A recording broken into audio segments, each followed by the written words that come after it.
Right now in Silicon Valley, the same week in the same county, a single family home gets multiple offers and sells in about 10 days over asking. A condo can sit for 3 or 4 weeks and the buyer actually has room to negotiate. That is not a small difference. If you are trying to decide between a condo and a house in 2026, the market just split into two, and most people are reading it completely wrong. Here's what most buyers believe. A condo or a house is a taste thing or a budget thing. Buy the condo if that's what you can afford. Buy the house if you can swing it. Done. That's not the decision anymore. In 2026, a condo and a house in Silicon Valley are not two versions of the same market. They are two completely different markets moving in opposite directions with different leverage, different risk, and a different math. Pick the wrong one for your situation and it costs you. Houses in Silicon Valley still are a seller's market. Condos have actually quietly tilted toward the buyer. And there are real reasons that gap is widening. Reasons most agents are not explaining, including a federal rule change this year that hits condos and not houses. Let's start with the numbers because they tell the whole story. A balanced market in California is around 3 months of supply. Below that, sellers have the power. Above it, buyers do. As I am filming this, single-family homes in Santa Clara County are sitting at roughly 1.5 months of supply. Condos are up around 3.5. So houses are deep in a seller's market territory, and condos have crossed that line into a buyer's market. Same county. It shows up everywhere you look. Houses are selling in a week to 2 weeks, often over asking. Condos are taking 3 to 4 weeks, and they are closing right around asking or just under. Condo inventory is up about 13% over last year, while house inventory stays painfully tight. Now read that as a buyer. On a house, you're walking into a bidding war and paying a premium. On a condo, you have something you almost never get in this valley: time, options, and room to negotiate. That is not a bad thing. It is leverage.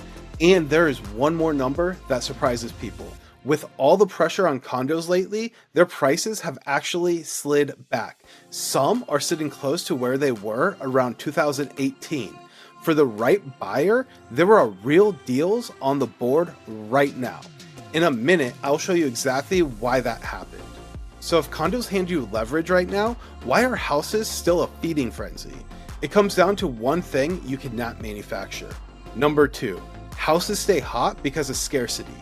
Real, permanent scarcity. I grew up here in Almaden Valley. I've watched this valley fill in for 30 plus years. And here's the thing about single family homes in Silicon Valley. They're not making more land. The lots that exist are basically the lots that will always exist. You can build a condo tower up. You cannot build more detached homes on dirt that's already full. So the house is a scarce asset. Is the one with a yard, with control, with no shared walls, and no board telling you what you can and cannot do.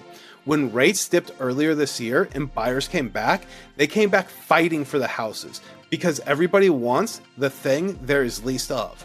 That is why house prices have basically held while a lot of other markets softened. It is not hype, it is supply and demand on the most limited asset in the region. And it's why single family homes here appreciate faster over time. Condos appreciate slower, and they lately have actually slipped backwards.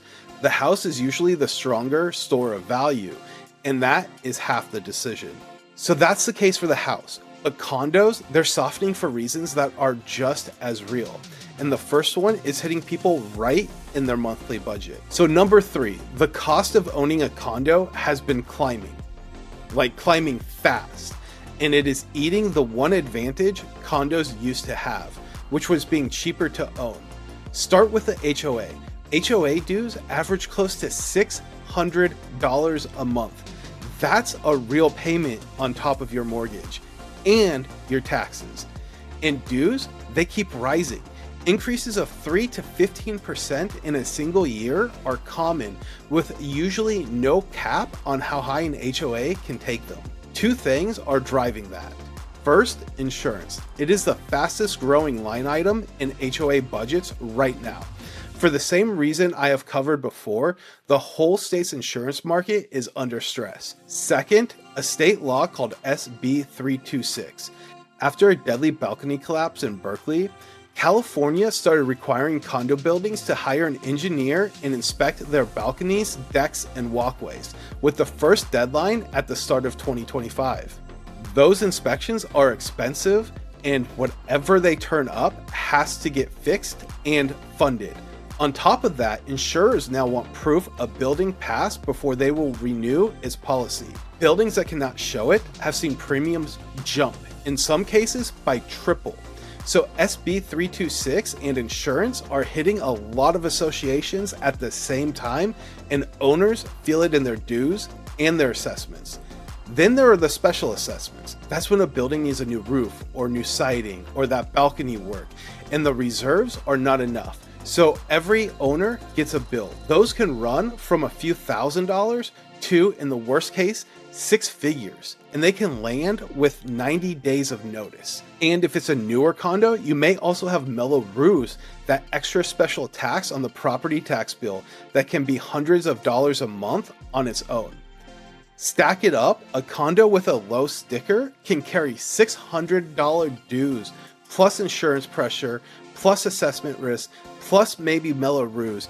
The real monthly cost is a different number than the price tag. And that is the answer to the question I left you with. All of this is exactly why condo prices have softened, with some back near 2018 levels. The cost of owning a condo went up, so the price of buying the condo came down. For a buyer who does the homework, that is the opportunity. Number 4, the lending rules on condos just got a lot tighter, and most buyers have no idea. Here's the short version. 70% of home loans in this country run through Fannie Mae or Freddie Mac. In March of 2026, Fannie Mae put out a new set of rules for condos, and they're rolling out this year. 2 big ones, starting in August of 2026. The quick, light review that a lot of condo loans used to get is gone. Every loan in a building with more than 10 units now gets a full review of the HOA, its reserves, its insurance, its lawsuits, its special assessments. And starting in 2027, buildings have to put at least 15% of their budget into reserves. So why does this matter to you as a buyer? Because if your building fails those checks, it becomes what is called non-warrantable. And a non-warrantable condo cannot get a normal conventional loan. The buyer has to find a specialty loan with a bigger down payment and a higher rate, or pay cash. Think about what that does.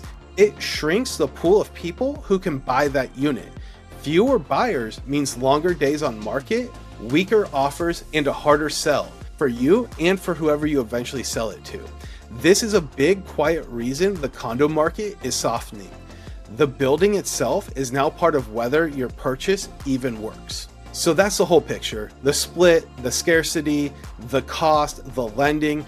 Now the question that actually matters.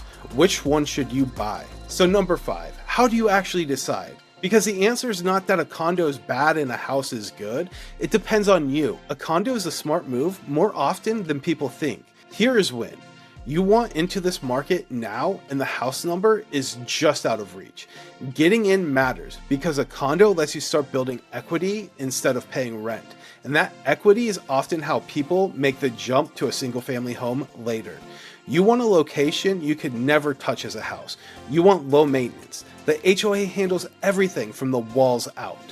The roof, the siding, the grounds. You just take care of the inside. No yard. You travel and you want to lock and leave. Some buyers also just like the built-in security, shared walls, a secured entry, sometimes a doorman. And with prices where they are right now, the value is real as long as a building is financially healthy. A house is a smart move when you want the land and you want the long-term appreciation that comes with it. You want control with no board, no shared walls. You don't want the risk of an assessment hanging over you. And you can carry it. You will fight for it. You will probably pay over asking, but you are buying a scarce asset. Now, the one piece of homework that matters most, especially on a condo. Before you fall in love, get the HOA reserve study and the budget, and have your lender check the building's eligibility for financing early, not the week before closing. Ask 3 questions. How funded are the reserves? Are there any special assessments now or coming? And is the building eligible for a normal loan? Do that, and the leverage you have on condos right now turns into a real advantage instead of a trap. So here's the whole thing in one short line. In 2026, condo or a house in Silicon Valley is not a taste decision. It is 2 different markets, and you get to choose which one you play. Houses are the limited asset.